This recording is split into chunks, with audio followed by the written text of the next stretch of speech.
నమస్తే, welcome to our channel TGTV వార్తా కథనాలపై విశ్లేషణ కార్యక్రమం మార్నింగ్ న్యూస్ కు స్వాగతం. నేను మీ జర్నలిస్ట్ సత్య.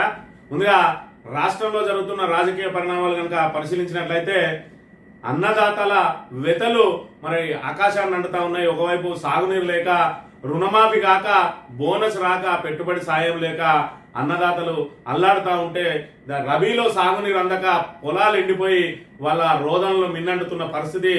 మరి ఈ నేపథ్యంలో పెట్టుబడి సాయం అందించాల్సిన రేవంత్ రెడ్డి మరి ఇక్కడ ఏదైతే జనవరి 26వ తేదీనే టకీం అని చెప్పి మరి ఇక్కడ 12,000 రూపాయలు, ఎకరానికి 12,000 చొప్పున మొదటి విడతగా 6,000 రూపాయలు వేయబోతున్నామని చెప్పి ఇప్పటికే రైతు భరోసాను 15,000 ఇస్తామని చెప్పి దాన్ని 12,000 కుదించిన మరి రేవంత్ రెడ్డి జనవరి 26 నుంచి ఇప్పుడు మార్చి పూర్తి కావస్తున్నా కూడా ఇప్పటి వరకు ఇంకా రైతు భరోసా వాళ్ళ ఖాతాలో వేయలేదు. సరికదా రైతు భరోసా కోసం ఏదైతే సిసిఐకి భూములు కుదవబెట్టి 10,000 కోట్ల రూపాయలు ఏదైతే అప్పు తెచ్చినో కాంట్రాక్ట్ అవి రైతు భరోసా డబ్బులు మరి ఇక్కడ కాంట్రాక్టర్ల జేబులోకి వెళ్తున్న పరిస్థితిని మనం ఇక్కడ చూడవచ్చు.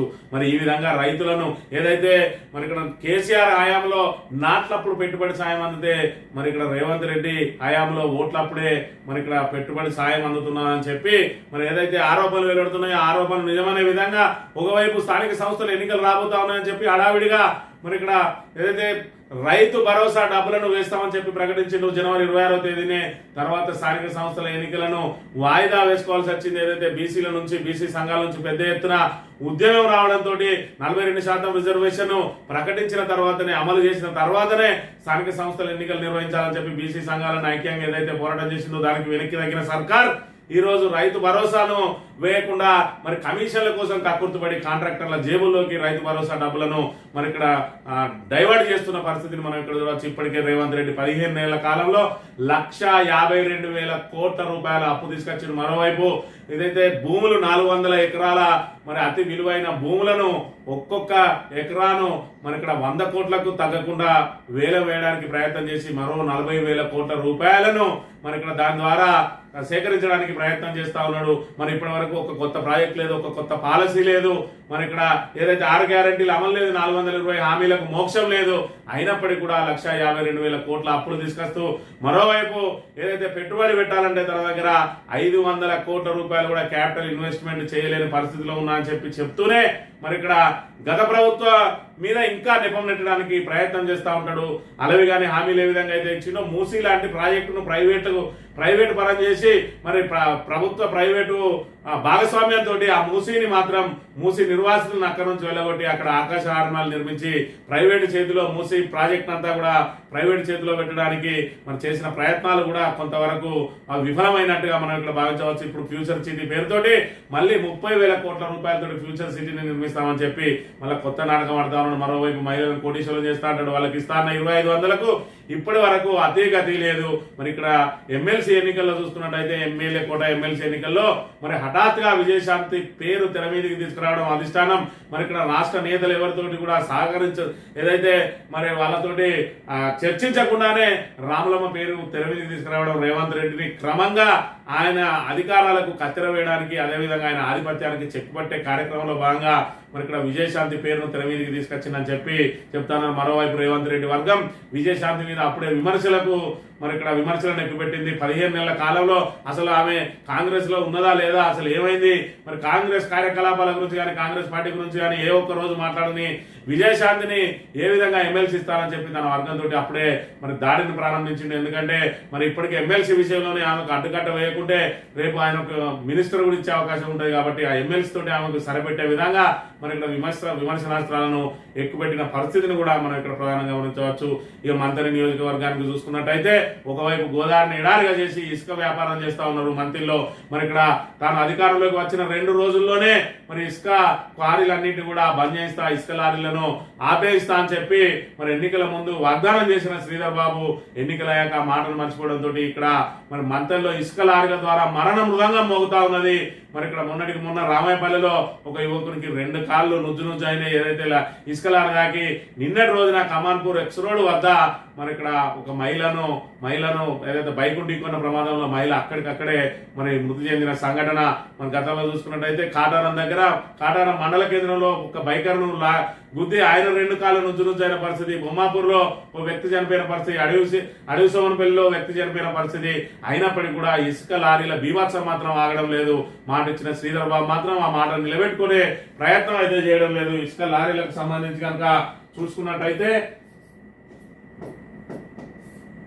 మరి ఇక్కడ చూసుకుంటే నాగపల్లి గ్రామానికి సంబంధించిన వ్యక్తి ఇక్కడ ఏఎంఆర్ లో డ్యూటీ కోసం అని చెప్పి వెళ్తూ రామాయపల్లి స్టేషన్ వద్ద మరి ఇక్కడ ప్రమాదం జరిగింది. ఆ ప్రమాదం జరిగితే మరి ఇక్కడ ఏ విధంగా ఆయన 2 కాళ్ళు కూడా పూర్తిగా నుజ్జైన పరిస్థితిని మనం గమనించవచ్చు. మరోవైపు చూసుకున్నట్టయితే ఇక్కడ నిన్నటి రోజున మరి ఇక్కడ కమాన్పూర్ మండల కేంద్రం దగ్గర దొంతుల వాణి కల్వచెర్ల మరి దొంతుల సురేష్ భార్య అయినటువంటి దొంతుల వాణికి సంబంధించి మరి ఇక్కడ ఆ లారీ ఢీకొన్న సంఘటనలో అక్కడికక్కడే మృతి చెందిన పరిస్థితిని కూడా మనం ఇక్కడ ప్రధానంగా గమనించవచ్చు.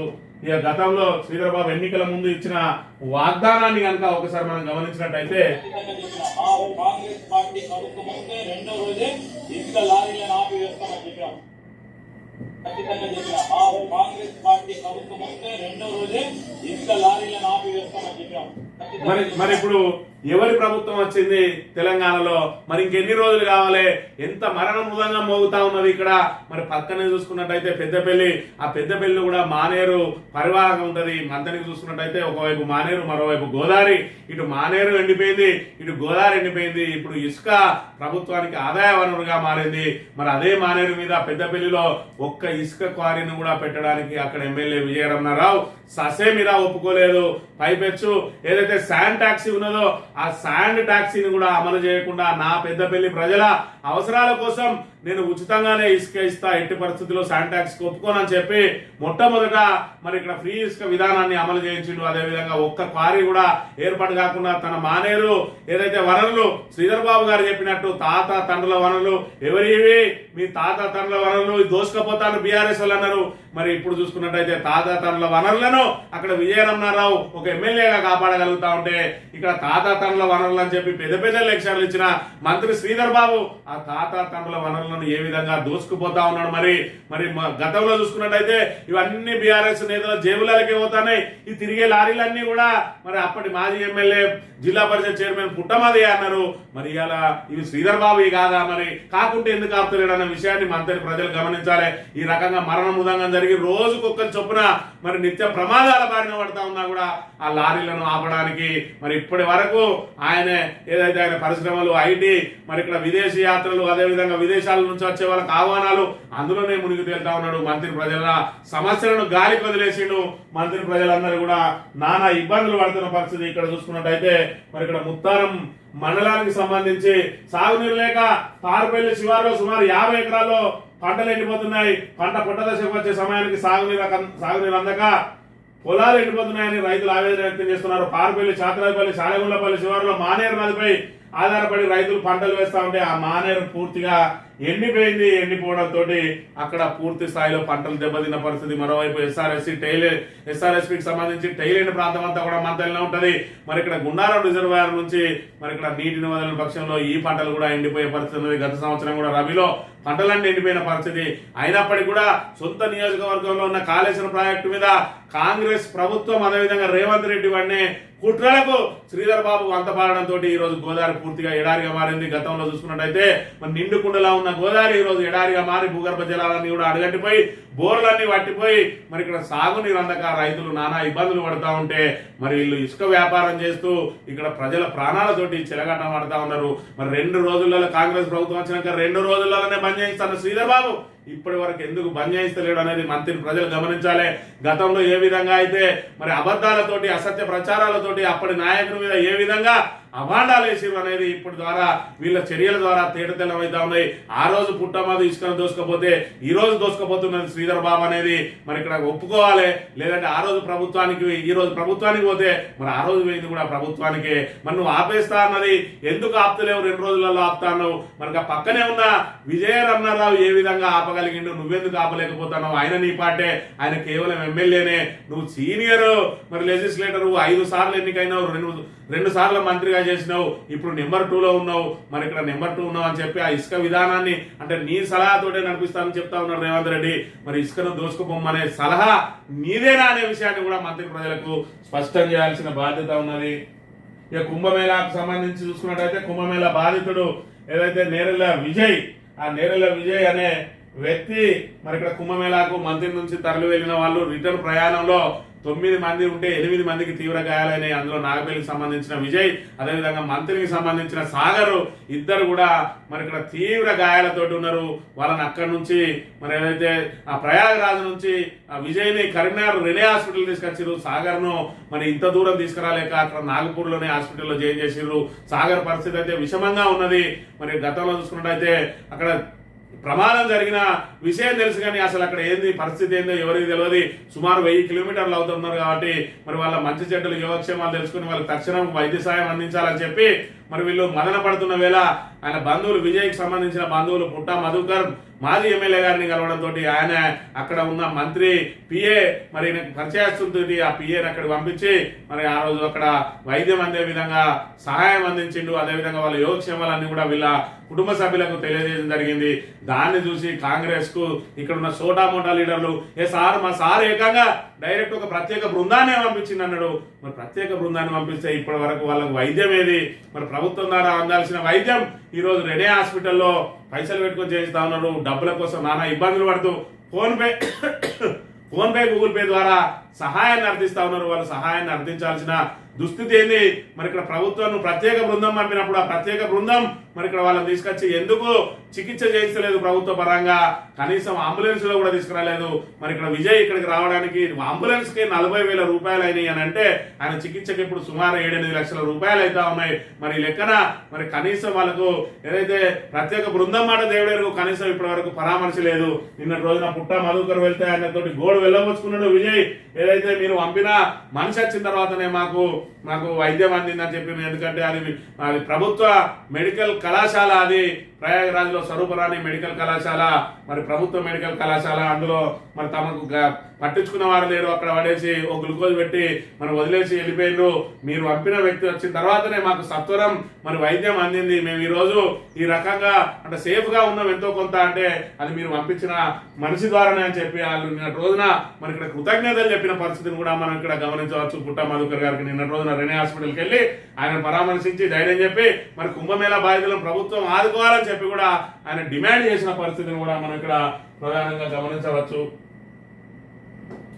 వార్తా కథనాలను కనుక పరిశీలించినట్లయితే 1,52,000 కోట్లు 15 నెలల్లో రేవంత్ సర్కార్ చేసిన అప్పు ఎంత అంటే 1,52,000 కోట్లు. ఈ 1,52,000 కోట్లలో మరి ఇక్కడ రైతులకు 15,000 రూపాయలు ఇచ్చిండా, మహిళలకు 2,500 రూపాయలు ఇచ్చిండా, మరి మహిళ ఏదైతే కళ్యాణ లక్ష్యంలో తులం బంగారం ఇచ్చిండా, పెన్షన్లు 2,000 4,000 చేసిండా, యువతులకు స్కూటీలు ఇచ్చిండా, మరి 500లకు సిలిండర్ పూర్తి స్థాయిలో అమలు చేస్తాడా, 200 యూనిట్ల ఉచిత విద్యుత్ అందుతా ఉన్నదా, 5 లక్షల విద్యా భరోసా కార్డు వచ్చిందా, మరి కౌలు రైతులకు 15,000 ఇస్తాడా, అదేవిధంగా రైతు కూలీలకు 12,000 ఇస్తాడా, ఆటో డ్రైవర్లకు 12,000 ఇస్తాడా, ఏం వచ్చింది? మరి ఇక్కడ సమాధానం చెప్పాలి. 1,52,000 కోట్లు మరి ఏమన్నా అంటే గత అప్పులు కడతాను అంటాడు. ఆ అప్పులకు కట్టింది ఇప్పటి వరకు 26,000 కోట్లు. మరి 26,000 కోట్లు తీసేసినా కూడా ఇంకా 1,26,000 కోట్లను ఏం చేసినాం? కొత్త పాలసీ లేదు, కొత్త ప్రాజెక్ట్ లేదు. ఇప్పటి వరకు మరి జీతాలు చెల్లించలేని సతమతంగా ఉన్నారు. అంటే కాంట్రాక్టర్ల బిల్లులు చెల్లించి కమిషన్ల కోసం మాత్రమే ప్రయత్నం చేస్తున్నారు ఆ సర్కార్ అనే విషయాన్ని కూడా మనం ఇక్కడ ప్రధానంగా గమనించాలి. కాంట్రాక్టర్ల జేబుల్లోకి రైతు భరోసా కోసం విడుదల చేసిన నిధులు పెండింగ్ బిల్లులకు మళ్లింపు, పెట్టుబడి సాయం కోసం 3,511 కోట్లు విడుదల చేశామన్న ప్రభుత్వం. రైతుల ఖాతాల్లో ఇప్పటి వరకు జమ అయింది 1,800 కోట్లు మాత్రమే. మిగిలిన 1,700 కోట్ల నిధులు కాంట్రాక్టర్ల బకాయిలకు చెల్లింపు, 20% కమిషన్ బిల్లులు చెల్లించినట్టు ఆరోపణల వెలువ. టీజీఐఐసి భూములు తనఖా పెట్టిన డబ్బుల్లో సగం కాంట్రాక్టర్లకేనా అని చెప్పి, సగం కాదు, ఏదైతే 3,511 11 కోట్లు ఏవైతే ఉన్నాయో అవి రైతుల ఖాతాలలో వేసిన అన్నదాననే 1700 కోట్లు అని అంటే మొత్తంగా టీజీఐఐసికి భూములు కుదబెట్టి 10,000 కోట్ల రూపాయలు తీసుకొచ్చిర్రు. దానికి 9,000 కోట్ల రూపాయలను రైతు భరోసా కేటాయించిండ్రు. మరి రైతు భరోసాకు 9,000 కోట్లు కేటాయిస్తే ఏకకాలంలో వేసే అవకాశం ఉన్నది. ఎందుకంటే రైతు భరోసా కోసమే భూములను కుదబెట్టిండ్రు. కానీ ఇందులో కేవలం 1,800 కోట్లు వేసిండ్రు అని అంటే 9,000 కోట్లకి వెళ్ళి ఇంకా 7,200 కోట్లను కాంట్రాక్టర్లకు మరి బిల్లుల కింద చెల్లించిండ్రు. బిల్లుల కింద చెల్లించడానికి తప్పలేదు. కానీ రైతు భరోసా ఎందుకు మళ్లించాల్సి వచ్చింది? నీకు రైతులు ముఖ్యమా, కాంట్రాక్టర్లు ముఖ్యమా, ప్రథమ ప్రాధాన్యత దేనికి తీసుకుంటావు అని అంటే మరి 20% కమిషన్ ఇచ్చే కాంట్రాక్టర్ల వైపే మొగ్గు చూపుతూ ఉన్నది ప్రభుత్వం కానీ ఆర్థిక శాఖ కానీ అనే విషయం ఇక్కడ స్పష్టమైంది. ఎందుకంటే కాంట్రాక్టర్లు మరి చిన్న చితక కాంట్రాక్టర్లు అందరూ 200 మంది వరకు పోయి ఆర్థిక మంత్రి మరి చాంబర్ ముందర ధర్నా చేసిన పరిస్థితి ఉన్నది అని అంటే బడా కాంట్రాక్టర్లకు మాత్రమే బిల్లులు వస్తా ఉన్నాయి. మరి చిల్లర కాంట్రాక్టర్లతో 1 కోటి 2 కోట్లు 3 కోట్లు 50 లక్షలు 70 లక్షలకు బిల్లులు ఇచ్చి వాళ్ళ దగ్గర నుంచి ఒక్కొక్కరి దగ్గర నుంచి మరి కమిషన్లు వసూలు చేయాలంటే పెద్ద ఎత్తున ప్రచారం జరుగుతుంది. అదే మరి 1000 కోట్లు 500 కోట్లు మరి 100 కోట్లు ఉన్న కాంట్రాక్టర్ల దగ్గర అయితే ఈజీగా కమిషన్ వసూలు అవుతుంది అని చెప్పి వాళ్ళకే ఇస్తానని చెప్పి చిన్న చితక కాంట్రాక్టర్లు ఆందోళన వ్యక్తం చేస్తున్న పరిస్థితిని కూడా మనం చూస్తున్న నేపథ్యంలో 20% కమిషన్లకు కక్కుర్తిపడి రైతు భరోసా డబ్బులు తోటి మరి కాంట్రాక్టర్ల జేబులు నింపుతా ఉన్నారు. రైతులను మాత్రం నట్టేట ఉంచుతా ఉన్నారు. ఒకవైపు మరి ఇక్కడ ఈ రకంగా పొలాలు ఎండిపోతా ఉన్నది. అన్నదాతకు ఎన్ని విధలో రాష్ట్రంలో సాగు సంక్షోభం చక్రబంధంలో రైతాంగం ఎండుతున్న పంటలు కాపాడడానికి పడరాని పాటలు 6 బోర్లు 1000 ఫీట్లు నిజామాబాద్ రైతు విఫల కాదా? రోజుకు 8 ట్యాంకర్లతో పొలం తడుపుతున్న అన్నదాత వేలేరు పెద్ద చెరువు నీళ్ళందగా బీటలు వారిన పొలాలు ఎస్ఆర్ఎస్పీ నీళ్ల కోసం 2 ఊర్ల రైతుల మధ్య ఘర్షణ పసుపు రైతు ఆగ్రహం మద్దతు ధర కోసం ఆందోళన వడ్ల బోనస్ ఎప్పుడు ఇస్తారంటూ గద్వాల కలెక్టరేట్ ముట్టడి నాసిరకం విత్తనాలతో నష్టపోయిన భూపాలపల్లి రైతు పెండింగ్ బిల్లు చెల్లించాలని పాడి రైతులకు రాస్తారొక అన్నదాతకు ఎన్ని వెతలు అంటే ఎన్ని వెతలు ఉండాలనో ఇది ఉమ్మడి ఆంధ్రప్రదేశ్ లో ఎన్ని వెతలైతే ఉండేనో అన్ని వెతలు మళ్ళీ పునరావృతమైన మార్పు పేరుతోటి ఆనాటి రోజులు తీసుకొస్తారు రేవంత్ అన్న అంటే మరి ఆనాటి రోజులు అది స్వర్ణయుగమా ఒక్కసారి ఆలోచించుకోలేదు మరి ఇక్కడ తెలంగాణ ప్రజలు. మరి ఆనాటి రోజులు తెస్తా అంటే ఆనాటి రోజులకు ఇబ్బంది పడే కదా మనం ఈ కొత్త రోజులు తెచ్చుకున్నది. మరి కొత్త రోజులను కొనసాగించుకోలేక ఆనాటి రోజులు తెస్తాడు రేవంత్ అన్న అనగానే మరి ఆనాటి రోజులు అనేది మర్చిపోయినరు. 10 ఏళ్ల బీఆర్ఎస్ పాలనలో మరి ఇక్కడ స్వర్ణయుగం నడుస్తా ఉంటే మరి ఇక్కడ దానికంటే ఇంకింత ఎక్కువ వస్తుంది కావచ్చు అని చెప్పి మనిషి లోపల ఆశ అనేది ఎక్కువగా ఉంటది. ఆ ఆశ ఇప్పుడు మనుషులను ఏదైతే తెలంగాణ ప్రజానికాన్ని మోసం చేసింది. ఆనాటి రోజులు తెస్తాడు రేవంత్ అన్న అంటే బరాబర్ తెచ్చిండు. పొలాలను ఎండిపోయే పరిస్థితి తెచ్చిండు.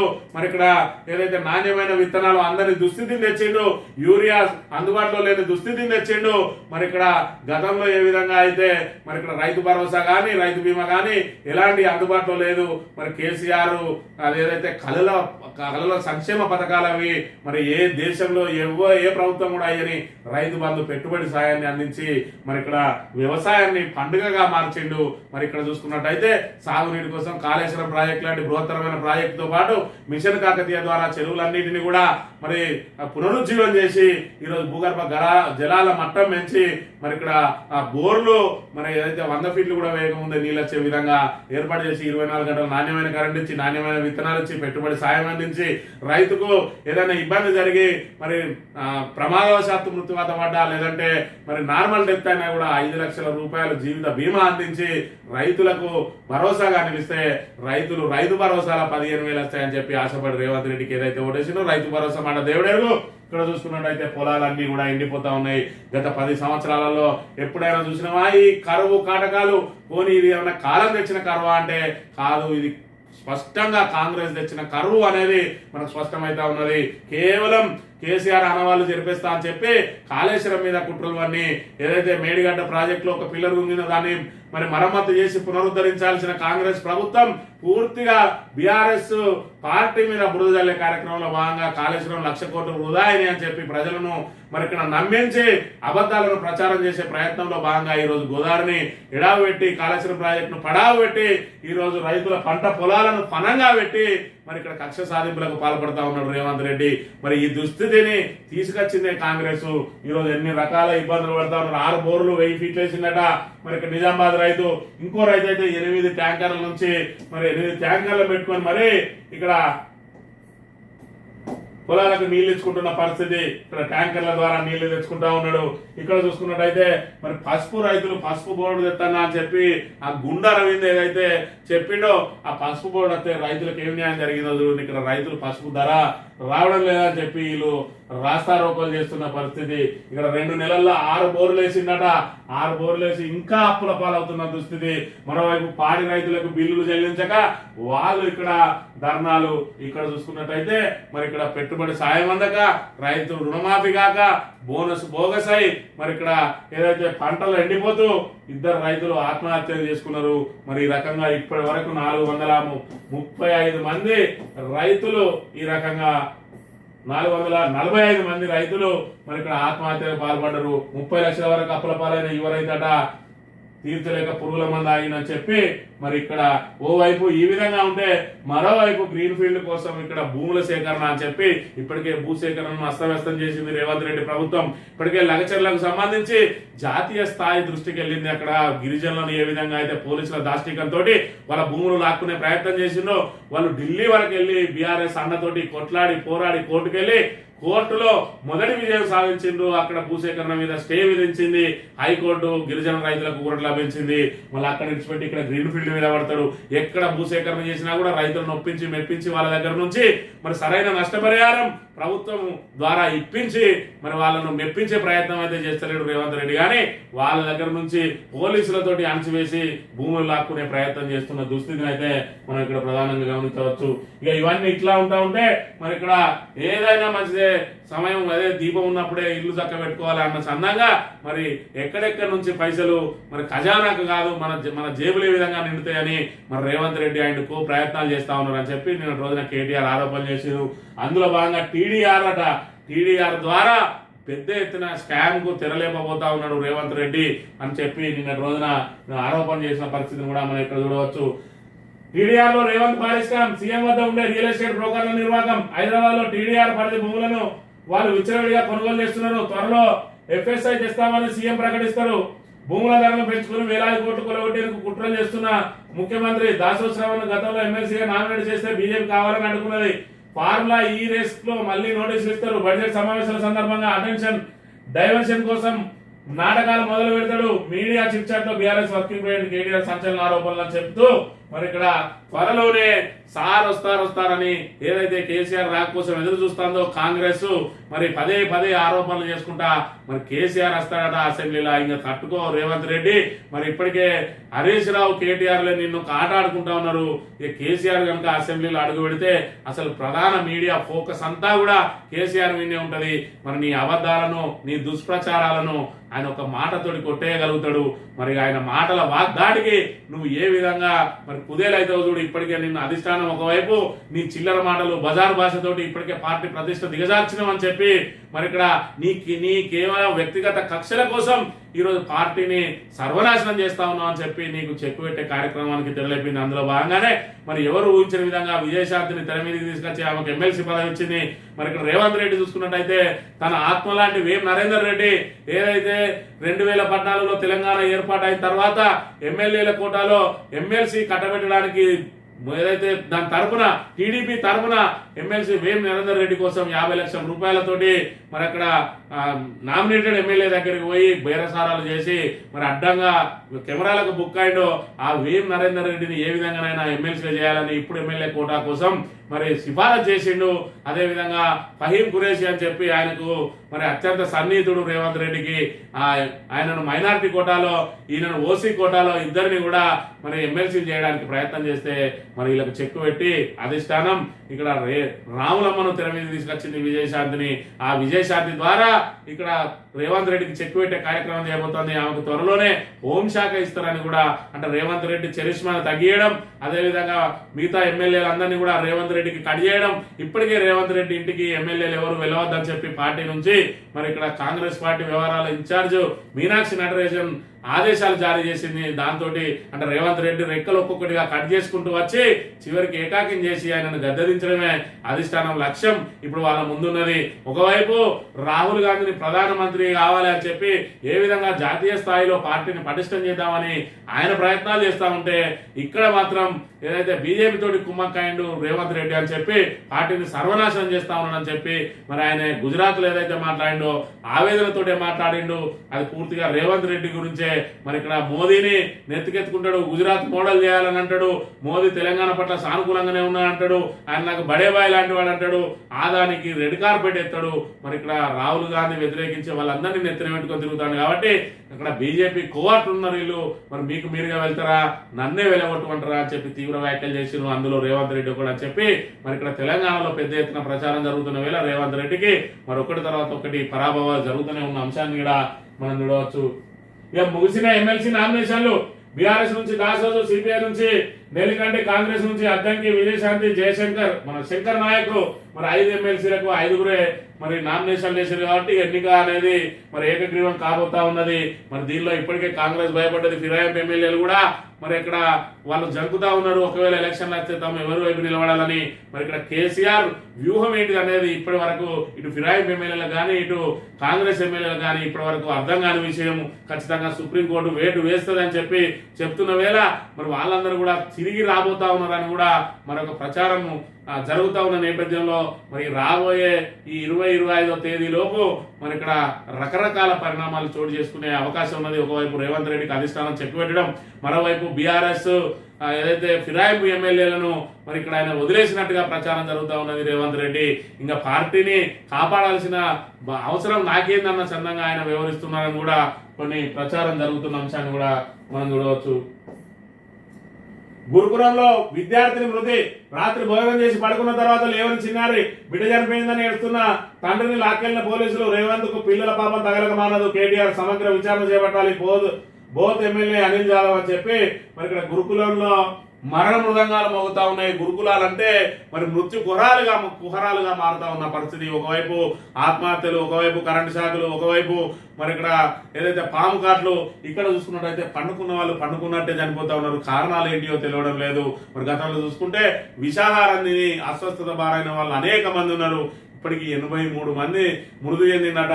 మరి మృతి చెందిన వాళ్ళ కుటుంబ సభ్యుల పట్ల పోలీసుల వ్యవహార శైలి ఏ విధంగా ఉన్నదంటే మరి ఇక్కడ అలా బిడ్డ చనిపోయింది అని చెప్పి రోధిస్తా ఉన్నాడు. ఇక్కడ రోధిస్తా ఉన్నది వాళ్ళ కుటుంబం. ఇక్కడ వాళ్ళ బిడ్డ చనిపోయి ఉంటే మరి వాళ్ళని ఓదార్చాల్సిన అధికారులు, ఓదార్చాల్సిన పోలీసులు చేస్తున్న పని ఏందంటే ఇక్కడ చూసుకుంటే ఆ పాప వాళ్ళ తండ్రిని ఈ రకంగా దౌర్జన్యంగా లాక్కెళ్ళి మరి నిర్బంధం చేస్తా ఉన్నారు. బిడ్డ చచ్చిపోయిన బాధలో ఉన్న వానికి వాళ్ళ పట్ల ప్రవర్తించాల్సిన తీరు ఇదేనా? ఈ రాక్షస కాంగ్రెస్ ప్రభుత్వం మరి ఏ విధంగా ఉన్నది, కర్కశ పాలన ఏ విధంగా ఉన్నది, మరి ఆ బిడ్డ మృతికి ఎవరు బాధ్యులు, అసలు బిడ్డ మృతికి కారణాలు ఏంటి ముందు తెలవాలి. దానికి సంబంధించి ఆయనకు మరి సమాధానం చెప్పాలి, ఆయనను ఓదార్చాలి. కానీ ఈ రకంగా మరి ఇక్కడ అదుపులోకి తీసుకొని ఆయన పట్ల ఇంత నిరంకుశంగా ప్రవర్తించాల్సిన మరి అవసరం ఏమొచ్చిందనే విషయాన్ని కూడా మనం ఇక్కడ ప్రధానంగా గమనించాలి. ఈ రకంగా ఉన్నది కాంగ్రెస్ రాక్షస పాలన అనే విషయాన్ని అయితే మనం గమనించాలి. ఇంకా మేము గురుకులాల ద్వారా ఏదో ఉరగబెడతాను అని చెప్పి గొప్పలు చెప్పుకుంటా ఉన్నది. 11,000 కోట్లతో 55 ఇంటిగ్రేటెడ్ గురుకులాలను ఏర్పాటు చేయబోతున్నాం అని చెప్పి మరి గొప్పలు చెప్తా ఉన్నది.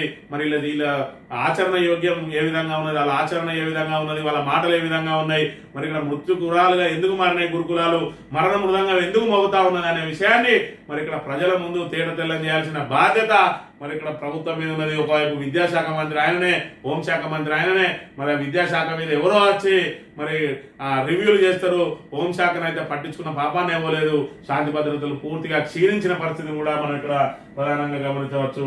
ఇక ప్రణయ్ హత్య కేసులో ఒకరికి ఉరి, 6 దోషులకు యావజ్జీవ శిక్ష.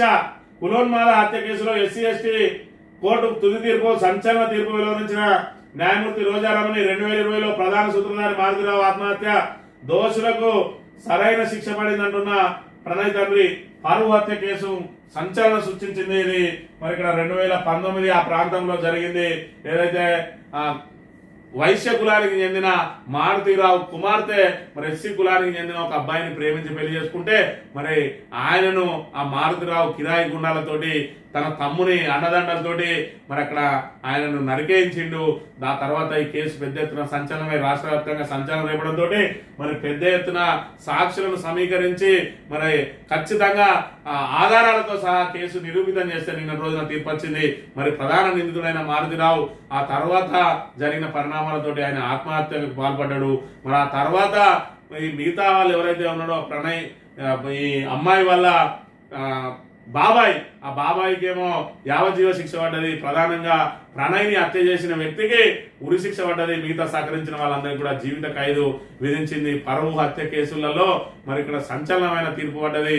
ఏదైతే ప్రేమ వివాహాలను మరి ఇక్కడ జీర్ణించుకోలేని వారు పరువు హత్యలకు ఎవరైతే పాల్పడతారో మరి భవిష్యత్తులో ఇలాంటి సంఘటనలు చోటు చేసుకోకుండా తీర్పు ఇచ్చింది ఇక్కడ కోర్టు అనే విషయాన్ని కూడా చూడవచ్చు. రేషన్ డీలర్లకు కమిషన్ పరేషాన్. 3 నెలలుగా విడుదల చేయని ప్రభుత్వం పెండింగ్ లో 70 కోట్లకు పైగా బకాయిలు. చేగుంటలో డీలర్ ప్రభాకర్ ఆత్మహత్య. ఎన్నికల్లో డీలర్లపై కాంగ్రెస్ హామీల వర్షం. 5,000 వేతనం, 300 కమిషన్ కు హామీ. పాత కమిషన్ ను ఇవ్వని సర్కార్. ఇది ఇస్తే వార్త, ఇయ్యకుంటే వార్త ఏమున్నది? అసలు ఎవరికి ఏమి ఇచ్చిందని చెప్పి రేవంత్ రెడ్డి ఇయ్యలేదని చెప్పాలి. రేవంత్ రెడ్డి నిజాలు మాట్లాడితే వార్త, రేవంత్ రెడ్డి అప్పులు చెల్లిస్తే వార్త, రేవంత్ రెడ్డి మరి ఇక్కడ హామీ ఏదైతే ఇచ్చిందో దాన్ని నిలబెట్టుకుంటే వార్త. మరి ఇక్కడ ఎట్టి పరిస్థితుల్లో ఆయన నిలబెట్టుకోడు. దానిలో మరి ఇక్కడ ఆశ్చర్య పొందాల్సిన అవసరం కూడా ఏం లేదనే విషయాన్ని గమనించాలి. తెలంగాణ దినపత్రిక విషయానికి వస్తే రేవంత్ టీడీఆర్ స్కామ్ అని చెప్పి మరి పెద్ద ఎత్తున టీడీఆర్ స్కామ్ కు తెరలేకపోతా ఉన్నాడని చెప్పి ఇక్కడ వార్త ప్రచురించింది. రేవంత్ రెడ్డి పాలన 2020 కమిషన్ పాలన. ఏ పని పూర్తి కావాలన్నా 20% కమిషన్. 2020 మీద ఉన్న ప్రేమ రైతులపై లేదు. ఇది ప్రకృతి తెచ్చిన కరువు కాదు, కాంగ్రెస్ తెచ్చిన కరువు. మాజీ మంత్రి హరీష్ రావు మొన్న మధ్య ఢిల్లీలో మరి ఇక్కడ ఒక ప్రైవేటు ఆ ఛానల్ కి ఇచ్చిన ఇంటర్వ్యూలో ఆయన మాట్లాడతాడు. గుజరాత్ అది టెస్ట్ మ్యాచ్ లాంటిది, నాది 2020 మ్యాచ్ లాంటిదని. మరి ఆయన 2020 అని ఆ ఏ నోట్ అన్నాడో కానీ 20% కమిషన్ అనేది ఒక్కసారిగా తెర మీదకి వచ్చింది. కాంట్రాక్టర్లు ఏదైతే మరి నడి సచివాలయంలో ధర్నాకు పాల్పడ్డారో 20% కమిషన్ ఏమంటారు, మేము ఎక్కడికి పోవాలని. మరి 2020 పాలన అన్నది 20% కమిషన్ పాలన అని చెప్పి మరి ఇక్కడ హరీష్ రావు గారు ఎద్దేవా చేస్తున్న అంశాన్ని కూడా మరి ఇక్కడ చూడవచ్చు. నామినేషన్స్ కంప్లీట్ అయినాయి. ఇక వాళ్ళ ఎన్నిక ప్రకటించడమే తర్వాయి. ఫలితాలు ఆపేయండి. ఎస్సీ వర్గీకరణ జరిగేంత వరకు ఉద్యోగ పరీక్ష ఫలితాలు నిలిపివేయాలి. ఉద్యమాన్ని ఉధృతం చేస్తాం. ప్రభుత్వ కార్యాలయాలు ముట్టడి చేపడతాం. ఎంఆర్పీఎస్ వ్యవస్థాపక అధ్యక్షుడు మందకృష్ణ మాదిగ. ఎస్సీ వర్గీకరణకు అనుకూలంగా సుప్రీంకోర్టు తీర్పు వచ్చిన వెంటనే రేవంత్ రెడ్డి హడావిడిగా మరి వెంటనే మేము ఈ గ్రూప్ పరీక్షలలో కూడా ఎస్సీ వర్గీకరణ అమలు చేస్తామన్నాడు. మరోవైపు రేపటి నుంచి అసెంబ్లీ పెట్టి ఎస్సీకి సంబంధించి చట్టం తెస్తా అని చెప్పి అంటా ఉన్నాడు. మరి ఇక్కడ చూసుకున్నట్టయితే గ్రూప్ 1, 2, 3లలో ఎస్సీ వర్గీకరణ అమలు చేయకుండా ఆ ఫలితాలను ఆల్రెడీ ప్రకటించే ప్రయత్నం చేస్తా ఉన్నాడు అని చెప్పి ఖచ్చితంగా ఫలితాలను ఆపేసి మీరు ఏదైతే చట్టం తెస్తారో దాన్ని ఇక్కడ గ్రూపుల నుంచే గ్రూప్ 1, గ్రూప్ 2, గ్రూప్ 3 నుంచే అమలు చేయాలి. లేదంటే ఖచ్చితంగా మరి ఇక్కడ ఎస్సీ వర్గీకరణ జరిగే వరకు కూడా ఉద్యమాన్ని ఉధృతం చేస్తామని మందకృష్ణ మాదిగ హెచ్చరించిన అంశాన్ని కూడా మనం ఇక్కడ ప్రధానంగా చూడవచ్చు. ఇక కరెంటు కటకట. హైదరాబాద్ లో ఇబ్బంది పడుతున్న ప్రజలు, తెలంగాణ ప్రజలకు మళ్లీ చీకటి రోజులు. 24 గంటల నిరంతర కరెంటు అంతరాయాలు, కరెంటు కోతలు, ఐటీ ఉద్యోగులకు ఇబ్బందులు. విసిగెత్తిపోయి ఫిర్యాదు చేస్తున్న జనం. రోజులో 5-6 సార్లు పోయి వస్తున్న సరఫరాల లోపమా, అధికారుల నిర్లక్ష్యమా? మరి 24 ఏ రంగంలో చూసుకున్నా కూడా ప్రభుత్వ పాలన వైఫల్యం కనబడుతూనే ఉన్నది. ఇటు వ్యవసాయ రంగంలో చూసుకున్నట్టయితే సాగునీరు అందించలేక, పెట్టుబడి సాయం అందించలేక, రుణమాఫీ చేయలేక, బోనస్ ఇయ్యలేక మరి నానా కంటాలు పడుతున్నది. ఇక్కడ విద్యుత్ సరఫరాలో కూడా మరి ఇక్కడ ఆల్రెడీ ఇంకా వేసవి ముదరక ముందే కరెంటు కోతలు తీవ్రమైతా ఉన్నాయి. హైదరాబాద్ లాంటి నగరంలో కూడా రోజుకు 5-6 సార్లు కరెంటు పోతా ఉంటే మరి అధికారుల నిర్లక్ష్యమా లేదంటే కరెంటు మరి అందకనా అని చెప్పి మరి చెప్తున్న పరిస్థితి. ఇప్పుడే ఇట్లా ఉంటే మరి ఏప్రిల్ మే నెలలో పరిస్థితి ఏంది అనే విషయాన్ని కూడా ఇక్కడ చూడాలి. సీఎం రేవంత్ రెడ్డి తీరు భద్రాజమానం భజగోవిందం. రాష్ట్ర ఆర్థిక పరిస్థితిపై ఎమ్మెల్సీ కవిత విమర్శలు. సీఎం ఢిల్లీలో తెలంగాణ పరువు తీశారు. కేవలం నెలకు 500 కోట్లు ఏమన్నారు. ఉద్యమంలో ఎలాంటి పాత్ర లేని వ్యక్తి రేవంత్. గడిచిన 15 నెలల్లో 152,918 కోట్ల అప్పు తీసుకొచ్చిండ్రు. కేసీఆర్ తెచ్చిన అప్పులకు పూర్తి లెక్కలు చెబుతాం. ప్రతిపక్ష నేతలు 150,000 కోట్ల అప్పులకు లెక్క చెప్పగలరా? శ్వేతపత్రం విడుదలకు ఎమ్మెల్సీ కవిత డిమాండ్ అని చెప్పి రేవంత్ రెడ్డి తీరు బబ్రాజమానం భజగోవిందం అన్నట్టుగా ఉన్నది. మరి ఇక్కడ ఆయననే గొప్పలు చెప్పుకుంటాడు తప్ప మరి ఆయన తెలంగాణ ప్రజలకు చేసింది ఏం లేదు. 152,000 కోట్ల అప్పు తీసుకొచ్చి ఆ అప్పు ద్వారా ఏ కొత్త పాలసీలు తెచ్చిండు, ఏ కొత్త ప్రాజెక్టులు తెచ్చిండు, దేని మీద పెట్టుబడి పెట్టిండో మరి రేవంత్ రెడ్డి శ్వేతపత్రం విడుదల చేయాలి. అదేవిధంగా కేసీఆర్ చేసిన అప్పులకు సంబంధించి మరి ఇక్కడ దేని మీద ఖర్చులు చేసిరో లెక్కలతో సహా చెప్పడానికి మేము సిద్ధంగా ఉన్నాం. ఈ 1,52,000 కోట్లు, అదేవిధంగా ఈ 15 నెలల నుంచి రాష్ట్ర ప్రభుత్వం ద్వారా వచ్చిన ఆదాయం, మరి వీటన్నిటికీ అదేవిధంగా భూముల అమ్మకాల ద్వారా కుదబెట్టిన వాటి ద్వారా వచ్చిన డబ్బులు ఇవన్నీ దేనికి ఖర్చు చేసిండు అనే దాని మీద మరి శ్వేతపత్రం రిలీజ్ చేయాలని చెప్పి ఎమ్మెల్సీ కవిత డిమాండ్ చేసిన పరిస్థితిని కూడా చూడవచ్చు. A war of love Jaggareddy సినిమా ఇస్తాడట. పాపం ఆయనకు ఎమ్మెల్సీ ఫలితాలను చూస్తే మరి ఇక్కడ షాక్ గురైందంటే అసలు విజయశాంతి ఎవరు? విజయశాంతి 15 నెలల నుంచి ఎక్కడ పోయింది? ఆమెను తీసుకొచ్చి ఇవాళ తెలంగాణ ప్రజల నెత్తి మీద రుద్దుడేంది కాంగ్రెస్ మీద, మరి ఆమె పెత్తనం ఏంది అని చెప్పి పాపం ఇక్కడ మదన పడుతున్న పరిస్థితి. ఒకవైపు ఈయన పేరు మరి ఎవరు చెప్తారా, నన్ను ఎవరు ప్రపోజ్ చేస్తారా అని చెప్పి ఎదురు చూసిండు. ఈయనను ఎవరు ప్రపోజ్ చేయకపోయేప్పటికే పోయేసరికి ఈయననే వెళ్ళి ఎవరో ఖమ్మంలకు ఇవ్వాలి అని చెప్పి ఆ ఖమ్మం వాళ్ళ గురించి వచ్చిన అని చెప్పి చెప్పుకుంటా ఉన్నాడు ఆల్రెడీ. ఎందుకంటే మరి ఇక్కడ ప్రచారం ఏదైతే ప్రకటన అయిపోయింది, నామినేషన్లు కూడా అయిపోయినాయి కాబట్టి చేసేదేం లేక నేను వేరేటోళ్ళ కోసం వచ్చిన నాకు ఎమ్మెల్సీ అవసరం లేదని చెప్పి పాపం లోపల మదన పడుతున్నా. పేరు ఎవరు చెప్పకపోయా, మరి నేను ఇక్కడ కాంగ్రెస్ కు ఎన్నో సంవత్సరాల నుంచి సేవలు అందిస్తున్నా, అయినా నేను ఇక్కడ కరివేపాకులాగా మారినా అని చెప్పి ఆయన ఆవేదన వ్యక్తం చేసిన పరిస్థితిని కూడా మనం చూడవచ్చు. సాక్షి దినపత్రిక విషయానికి వస్తే కేసీఆర్ ని కొట్టింది నేనే, గద్దె దింపింది నేనే, పార్లమెంట్ ఎన్నికల్లో గుండు సున్నా ఇచ్చింది నేనే, నాది ముఖ్యమంత్రి స్థాయి, ఆయనది మాజీ సీఎం స్థాయి, ఇవి గివ్వే బల్పు మాటలతోటే ఇక్కడ పూర్తి స్థాయిలో కాంగ్రెస్ పార్టీ తుడిచిపెట్టకపోయింది. నీ స్థాయి మరి ఇక్కడ అనుకోకుండా వచ్చిన ముఖ్యమంత్రివి, ఏదైతే పూర్తి స్థాయిలో ప్రభుత్వం మీద గత ప్రభుత్వం మీద బురద జల్లి మరి ఇక్కడ అసత్య ఆరోపణలతోటి అబద్ధాలతోటి మరి ఇక్కడ చిల్లర భాషతోటి మరి ఇక్కడ ప్రజలందరినీ ఏదైతే అరిచేతిలో వైకుంఠం చేసి ఈ రోజు మరి దొడ్డిదారిన సీఎం అయిన మరి రేవంత్ రెడ్డి, ఆ సీఎం అవుడు గొప్ప కాదు, దాన్ని నిలబెట్టుకున్న గొప్ప. మరి ఇక్కడ 10 సంవత్సరాల పాటు కేసీఆర్ చేసిన పాలనకు మరి ఇవాళ నువ్వు చేస్తున్న పాలనకు ఎవరిది మరి ఇక్కడ అయిపోయిన ఏమంటాడంటే కేసీఆర్ చెల్లని రూపాయి అట. మరి కేసీఆర్ చెల్లని రూపాయి అయితే మరి నువ్వు చెల్లే రూపాయి అయితే నీది ఏడ చెల్లిందో ఒకసారి ప్రజలకు చెప్పాలి. కేవలం 8 నెలల కాలంలో పెద్ద ఎత్తున వ్యతిరేకత ఎదుర్కొన్న, పెద్ద ఎత్తున ప్రజలతో చీత్కారాలు ఎదుర్కొన్న, అసలు గిన్నిస్ బుక్ లో ఎక్కే అన్ని తిట్లు తిన్న ముఖ్యమంత్రి ఎవరైనా ఉన్నారో ప్రజలతోటి అంటే అది భారతదేశం మొత్తంలో ఏకైక ముఖ్యమంత్రి రేవంత్ రెడ్డి. మరి ఇక్కడ నువ్వు ఎన్ని హామీలు ఇచ్చినావు, వాటికి సంబంధించి అసలు నీ పరిపాలన ఏ విధంగా ఉన్నది, మరి ఇక్కడ నీ ఏదైతే నీ అసమర్థత పూర్తిగా కొట్టచ్చినట్టు కనబడతా ఉన్నది. మరి ఇంకా చిల్లర మాటలతోటి బజార్ భాషతోటి పూర్తిగా పార్టీ ప్రతిష్టను దిగజార్చి ఈరోజు పార్టీలో ఏకాకిగా మారిన అధిష్టానమే నిన్ను తోసేయడానికి సిద్ధమైంది. ఎవరిని చెల్లని రూపాయి అనేది ఇప్పుడు ప్రజలు బేరీజు వేసుకుంటా ఉన్నారు. మరి ఇక్కడ ఏదైతే కేసీఆర్ మరి ఇక్కడ దాసో శ్రవణ్ ను బాధ్యతను నిలబెట్టి ఎమ్మెల్సీగా చేసిండు. మరి నువ్వు ఒక ముఖ్యమంత్రిగా ఉన్నావు, నువ్వు చెల్లే రూపాయి, ఆయన చెల్లని రూపాయి, ఆయన దాసో శ్రవణ్ ను ప్రకటించి ఎమ్మెల్సీని చేసిండు. నువ్వు మాత్రం కనీసం నీ మిత్రుని కూడా ఎమ్మెల్సీ ఇప్పించుకోలేని దుస్థితిలో ఉన్నావు. నువ్వు ఇచ్చిన 2 పేర్లను కూడా అధిష్టానం బుట్టదాఖలు చేసి చించి చెత్తబుట్టలు వేసి అక్కడి నుంచి విజయశాంతిని, అద్దంకి దయాకర్ను, శంకర్ నాయకును మరి సీల్డ్ కవర్లు ఏ విధంగా ఇచ్చి పంపుతారో ఆ విధంగా ఇచ్చి పంపి నీ మాటలను మరి బుట్టదాఖలు చేసిందంటే ఇప్పుడు చెల్లని రూపాయి ఎవరు? అధికార పీఠం మీద ఉండి చెల్లని రూపాయిగా మారింది రేవంత్ రెడ్డి. ప్రతిపక్షంలో ఉన్నా కూడా ప్రజల గుండెల్లో నిలిచింది కేసీఆర్. మరి ఇక్కడ ఏడాది పూర్తి కాకముందే ప్రజలందరికీ కూడా అవగతమైంది నీ ఏదైతే మరి ఇక్కడ పూర్తి స్థాయిలో బ్రోకర్ మాటలు నమ్మి మనం మోసపోయినామని చెప్పి ఏదైతే రియల్ ఎస్టేట్ లో కానీ ఇంకేదైనా విషయాల్లో కానీ బ్రోకర్లు ఏం చేస్తారంటే అరిచేతిలో వైకుంఠం చూస్తారు. ఏదైనా ఇల్లు కొనాలన్నా, ఏదైనా ఫ్లాట్ కొనాలన్నా కూడా దీని చుట్టూ విమానాశ్రయం వస్తుంది, ఇక్కడ ఇది ఉంటుంది, ఇక్కడ పక్కపొట్టి చిరంజీవి ఇల్లు, ఇటు బాలకృష్ణ ఇల్లు, లేకపోతే ఇక్కడ ఇది వస్తుంది, ఇక్కడ ఇంకో పెద్ద ఎత్తున మెయిన్ రోడ్ వస్తుంది, రాబోయే రోజులలో నీకు ఇలా ₹1,00,000 పెడితే అది నీకు ₹1,00,00,000 అవుతుంది అని చెప్పి వాళ్ళని ఏ విధంగా అయితే మాటలతోటి మోసం చేసి మరి ఇక్కడ దాన్ని కొనిపిస్తారో అట్లా నువ్వు ఓట్లను కూడా ఆ రకంగా వేయించుకున్నావు. ఇవాళ వాళ్ళందరికీ కూడా అవగతమైంది. 8 నెలల తర్వాత ప్లాట్ కొన్నాను కూడా తెలుస్తుంది. అది 1 ఏడాది అయినా 2 నెలలైనా 3 ఏళ్ళైనా ఎయిర్పోర్ట్ వచ్చేది లేదు, రోడ్ వచ్చేది లేదు. లాస్ట్కి వస్తే ఆ పెట్టిన లక్ష కూడా మళ్ళీ కొనటోడు ఉండడు 7-8 ఏళ్ల తర్వాత కూడా. మరి నీ పరిస్థితి కూడా అట్లనే ఉన్నది. ఈరోజు ప్రజలను ఏ రకంగా అయితే బురుడి కొట్టించి ఓట్లు వేయించుకున్నావో నీ ద్వారా వచ్చేది లేదు, సచ్చేది లేదు, కానీ ఉన్నాయి మరి పోతా ఉన్నాయి. రైతు బంధు ఆల్రెడీ ఒక సీజన్ ఎగ్గొట్టినావు, ఈ సీజన్ కష్టపడికి ఇంకా కూడా మరి వాళ్ళకు ఒకవైపు పంటలు ఎండిపోతూ నానా ఇబ్బందులు పడుతున్నా కూడా ఇప్పటికి కూడా పెట్టుబడి సాయం వేయలేరు. లేదు, సాగునీళ్ళు అందిస్తలేవు, కరెంటు లేదు, మరి ఇక్కడ భూగర్భ జలాలు అడగంటిపోయినాయి. ఓవరాల్ గా ముఖ్యమంత్రి పీఠం మీద కూర్చొని చెల్లెని రూపాయిగా మారింది రేవంత్ రెడ్డి అనేది తెలంగాణ సమాజానికి పూర్తిగా అర్థమైన అంశాన్ని మనం ఇక్కడ చూడవచ్చు. ఇక ప్రణయ్ హత్య కేసుకు సంబంధించి ఉరిశిక్ష పడ్డ విషయాన్ని ప్రధానంగా ప్రచురించింది.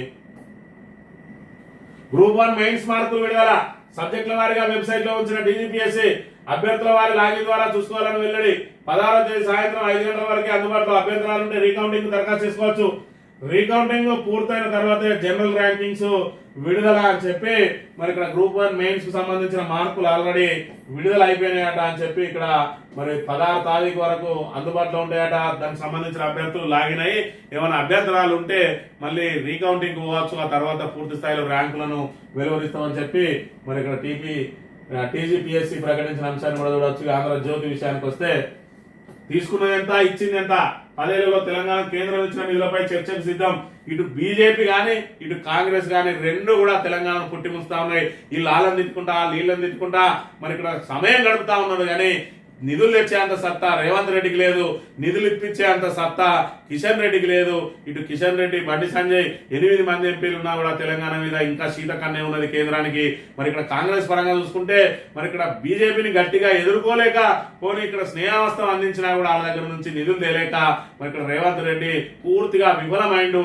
ఇటు పూర్తిగా శత్రువు కాదు, లేదంటే కలిసిపోయే మిత్రుడు కాదన్నట్టు అటు ఇటుగాను లెక్క ప్రయత్నాలు చేస్తా ఉన్నాడు. మరి మోడీని పొగుడుతాడు, కిషన్ రెడ్డిని తిడతాడు. అసలు కిషన్ రెడ్డి అని ఎదిరించేది మోడీ అన్న ఇంగిత జ్ఞానం లేకుండా మాట్లాడుతూ ఈ రోజు మరి ఇక్కడ బీజేపీ కాంగ్రెస్ అలయన్స్ ప్రభుత్వం నడుస్తుందా అన్న చందంగా నడుస్తా ఉన్నది. దాంతో రాహుల్ గాంధీ పూర్తిగా అసహనం వ్యక్తం చేస్తూ ఈయనకు అపాయింట్మెంట్ కూడా అయ్యకుండా కనీసం ఎమ్మెల్సీ అభ్యర్థుల ఖరారు విషయంలో ఢిల్లీ కూడా రాకుండా ఆయనను నిలువరించి అక్కడి నుంచి సీల్డ్ కవర్ల పేర్లు పంపిన అంశాన్ని చూడవచ్చు. మరి తప్పనిసరి పరిస్థితుల్లో ఈ రోజు విజయశాంతి ఎమ్మడి వచ్చి మరి ఆమె నామినేషన్ కార్యక్రమంలో కూడా పాల్గొనక తప్పని దుస్థితి ఈ రోజు రేవంత్ రెడ్డికి వచ్చిన విషయాన్ని కూడా మనం గమనించాలి. నాణ్యమైన విద్య మిద్దే, ప్రాథమిక పాఠశాలలో పరిస్థితులు దారుణం. 13,930 ప్రభుత్వ పాఠశాలల్లో ప్రభుత్వ ప్రాథమిక బడుల్లో 50 మంది విద్యార్థులున్నట. 4,235 పాఠశాలలో ఏకోపాధ్యాయుడట. నర్సరీ నుంచి ఇంటర్ వరకు తెలంగాణ పబ్లిక్ స్కూళ్లు మండలానికి 3 చొప్పున ఏర్పాటు చేయాలి. నర్సరీ నుంచి 2వ తరగతి వరకు ఫౌండేషన్ స్కూళ్లు మండలానికి 4 చొప్పున ఏర్పాటు చేయాలి. 632 మండలాల్లో 22,752 కోట్ల ఖర్చు చేసి ప్రభుత్వ బడులకు మినీ బస్సుల సౌకర్యం కల్పించి అన్ని రకాల సౌకర్యాలు చేయాలని చెప్పి తెలంగాణ ప్రభుత్వానికి విద్యా కమిషన్ నివేదించిందట.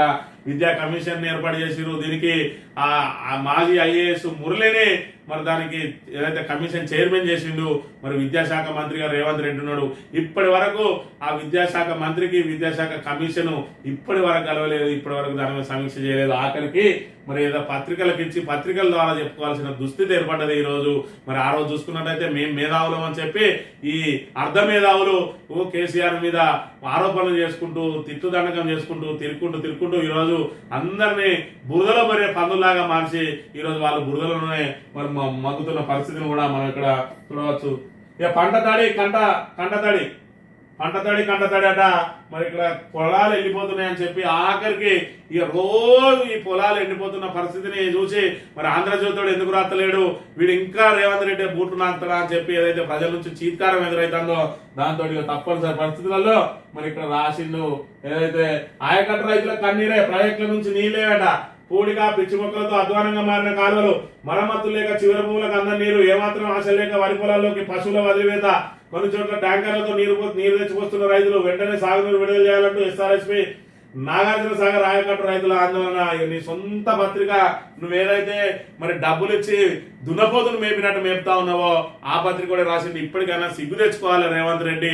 ఇక వాడు ఇక ఆపి లాస్ట్ కత్తే మరి రైతులందరూ వచ్చి మా మీద ముఖం మీద ఉంచుతట్టున్నాడని చెప్పి వార్త రాసిండు. ఇప్పటికైనా బుద్ధి తెచ్చుకొని రైతులకు సాగునీరు అందించడానికి మరి ఇక్కడ ప్రణాళికలు రూపొందించుకోవాలి. ఇప్పటికి కూడా కక్ష సాధింపు చర్యలు మానుకొని మరి అక్కడ మేడిగడ్డను పునరుద్ధరించి మరి దాని ద్వారా ఏదైతే అన్నారం గేట్లు తెచ్చిపెట్టిందో, సుందీల గేట్లు తెచ్చిపెట్టిందో ఇప్పటికైనా ఆ కొద్దో గొప్ప వచ్చే ప్రాణాయిత నీటిని ఓడిచిపట్టుకొని పైకి ఎత్తిపోయాలి.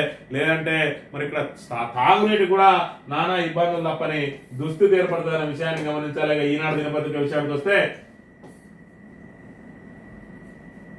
జీతభత్యాలు తీసుకుంటూ పనిచేయండి కేసీఆర్ ఒక్కరేనట. అప్పులు తప్పులు తప్ప మాజీ సీఎం మాజీ మంత్రి కేటీఆర్ చేసింది ఏం లేదు. మరి నువ్వు వీకింది ఏంటిది? 1,52,000 కోట్లు అప్పు చెప్పినావు.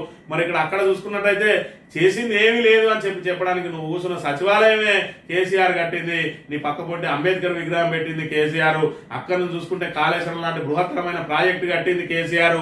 యాదాద్రి ఇవాళ ఏదైతే దానికి మరి తిరుపతి తరహాలో టీటీడీ బోర్డు తరహాలో వేస్తా అని చెప్పి ఏదైతే చెప్తున్నావో ఆ యాదాద్రిని నిలబెట్టింది కేసీఆర్. ఇక్కడ యాదాద్రి పవర్ ప్లాంట్ పెట్టింది కేసీఆర్. 7,000 మెగావాట్ల పవర్ నుంచి ఈ రోజు 21,000 మెగావాట్లకు తీసుకొచ్చింది కేసీఆర్.